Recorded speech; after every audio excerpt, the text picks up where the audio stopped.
നമഃശിവായ. അമ്മയുടെ സന്ദേശം. ഒരിടത്ത് ഏതാനും ശില്പികൾ വിഗ്രഹം കൊത്തുകയായിരുന്നു. ഒരു വഴിപോക്കൻ അതിൽ ഒരാളെ സമീപിച്ചു ചോദിച്ചു, നിങ്ങൾ എന്ത് ചെയ്യുകയാണ്? അയാൾ വളരെ ഗൗരവത്തിൽ തല പോലും ഉയർത്താതെ ദേഷ്യത്തോടെ പറഞ്ഞു, എന്താ, കാണാൻ പാടില്ലേ?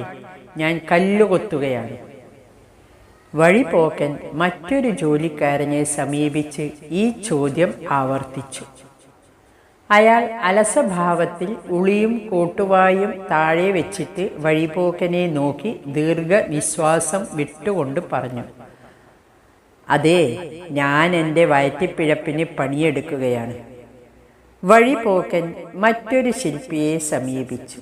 അയാൾ ഉല്ലാസവാനായി ഒരു പാട്ടും പാടിക്കൊണ്ട് കല്ലുകൊത്തുകയായിരുന്നു.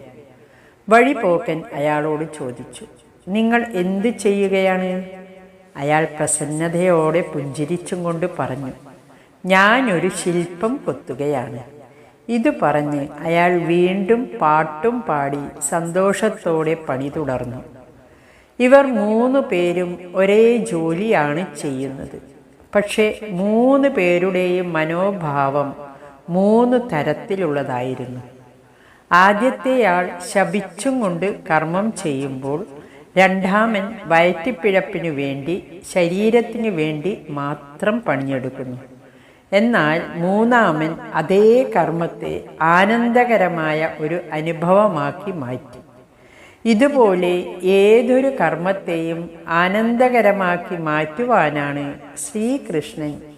ശ്രീകൃഷ്ണൻ്റെ ജീവിതത്തിൽ നിന്ന് നാം പഠിക്കേണ്ടത്. ശ്രീകൃഷ്ണൻ ആനന്ദസ്വരൂപനായിരുന്നു. എന്നാൽ ആ ആനന്ദത്തിൻ്റെ ഉറവിടം നിസ്സംഗതയാണ്. ഒന്നിലും ഒട്ടാതെ സാക്ഷിയായി അദ്ദേഹം ധർമ്മം അനുഷ്ഠിച്ചു. അതുകൊണ്ടാണ് ഒരു മുറിയിൽ നിന്നും മറ്റൊരു മുറിയിലേക്ക് പോകുന്ന ലാഘവത്തോടെ ഒരു സാഹചര്യത്തിൽ നിന്നും മറ്റൊരു സാഹചര്യത്തിലേക്ക് പുഞ്ചിരിച്ചും കൊണ്ട് നീങ്ങാൻ അദ്ദേഹത്തിന് കഴിഞ്ഞത്.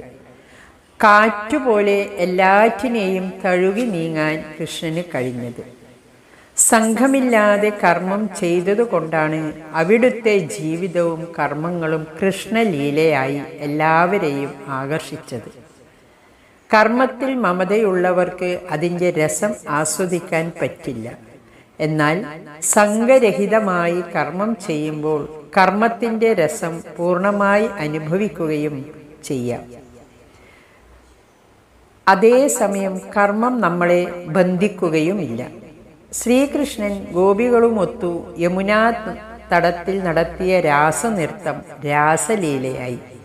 അത് ആനന്ദ നൃത്തമായി.